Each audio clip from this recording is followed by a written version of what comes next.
Shalom Aleihim, saudara-saudara yang dikasihi Tuhan, dimanapun saudara berada.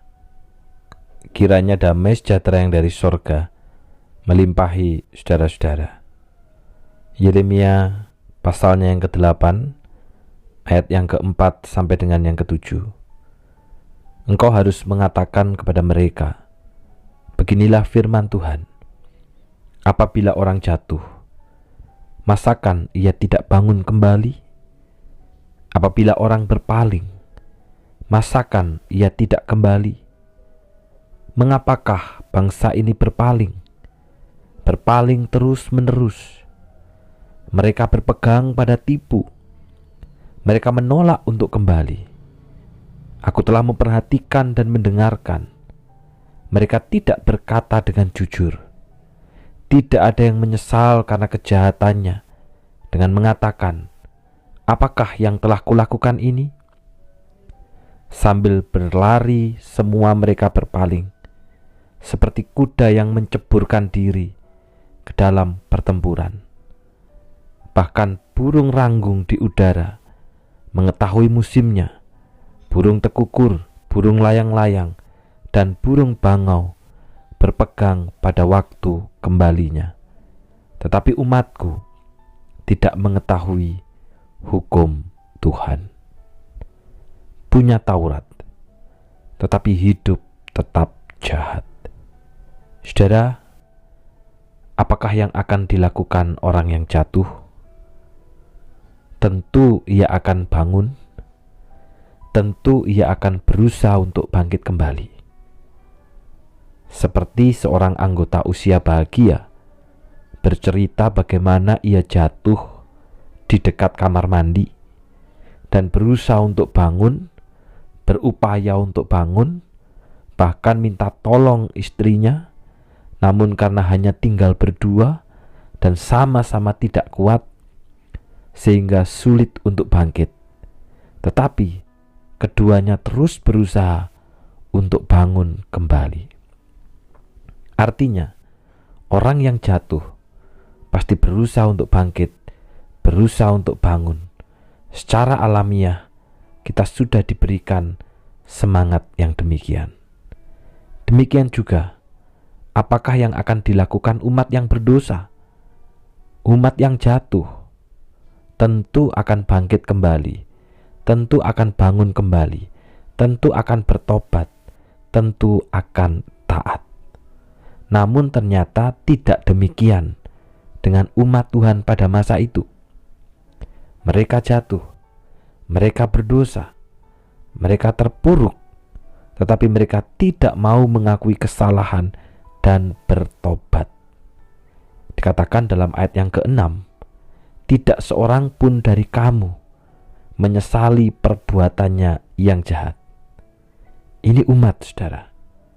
Mereka tahu jahat, mereka tahu salah, mereka tahu jatuh, tapi tidak ada seorang pun yang menyesali perbuatan yang jahat. Bahkan dikatakan, semakin ditegur oleh firman Tuhan, mereka semakin menyeleweng, semakin meninggalkan Allah, dan semakin berbuat dosa.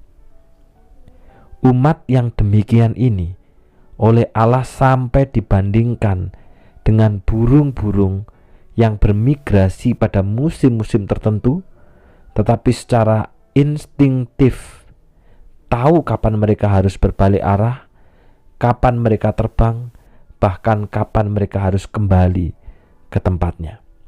Burung saja tahu.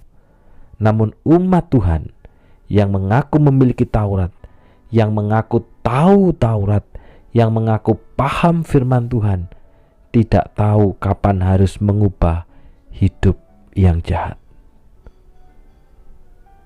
Bahkan para pemimpin agama pun saat itu tidak jauh berbeda.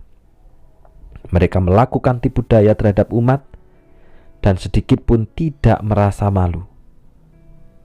Maka pertanyaannya, saudara, apa yang membuat umat yang katanya punya Taurat, yang tahu juga Taurat, tapi sulit untuk berubah dari hidup yang jahat menjadi taat?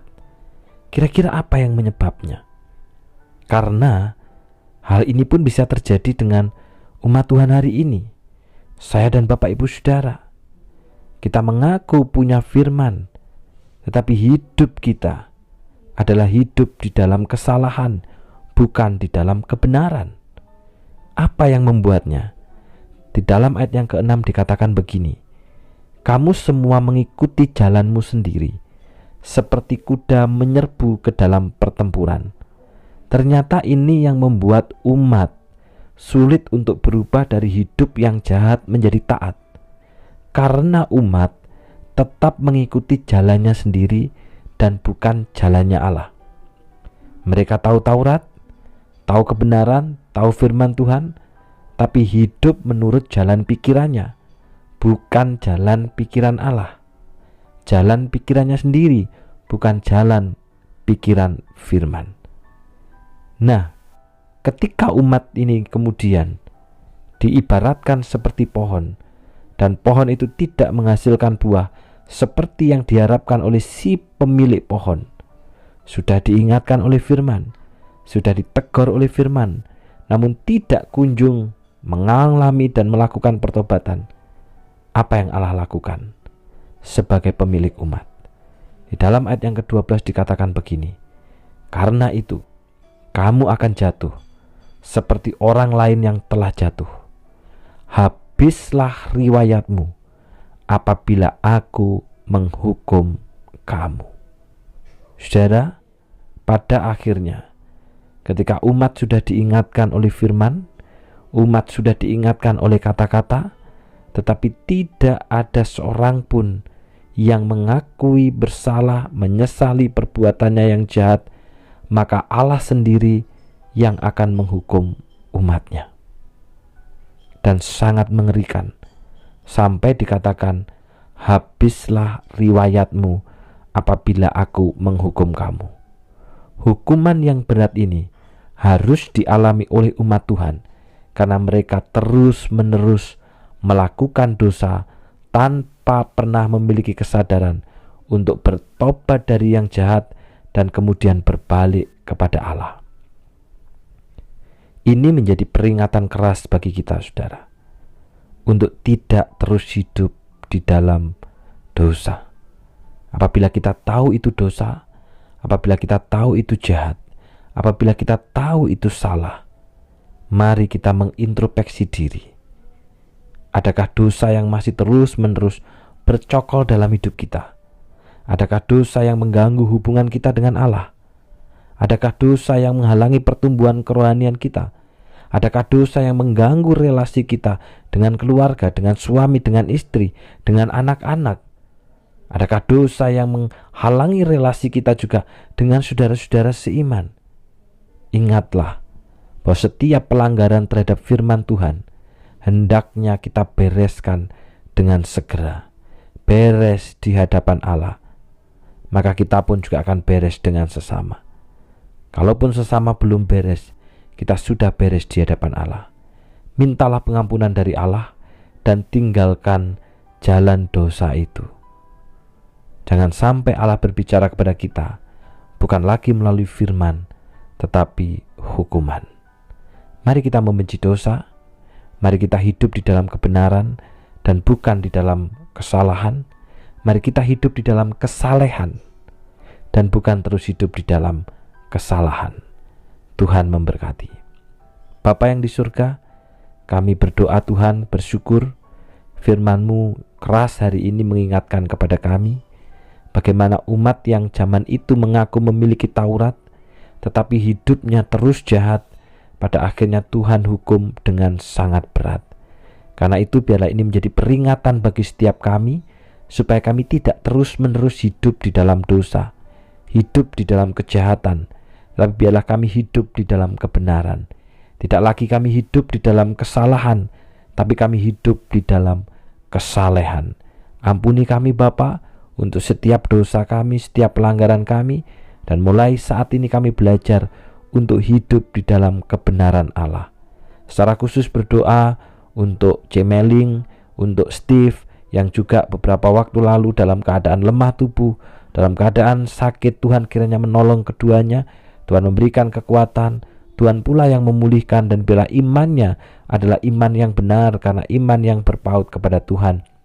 Dan biarlah hidupnya adalah hidup yang terus dikuduskan oleh karena kebenaran firman-Mu. Demikian juga mengingat untuk anak kami, untuk Noel, anak daripada Saudari Anggi dan Saudara Yonatan yang ada di Situ Bondo, yang hari ini bertambah usia yang berulang tahun. Tuhan kiranya menolong, biarlah Noel ini pun menjadi seorang anak yang bertumbuh, yang takut akan Tuhan dan takut akan orang tua. Demikian kedua orang tuanya, biar juga orang tua yang cinta Tuhan, dan membawa Noel ini pun menjadi seorang anak yang cinta kepada Tuhan. Di dalam segala pergumulan keluarga ini, biarlah berkat rohani dari sorga yang menyertainya. Terima kasih Bapa. Di dalam nama Tuhan Yesus kami sudah berdoa. Amin. Selamat ulang tahun untuk Noel, anak daripada Anggi dan Yonatan. Kiranya menjadi anak perjanjian. Tuhan memberkati.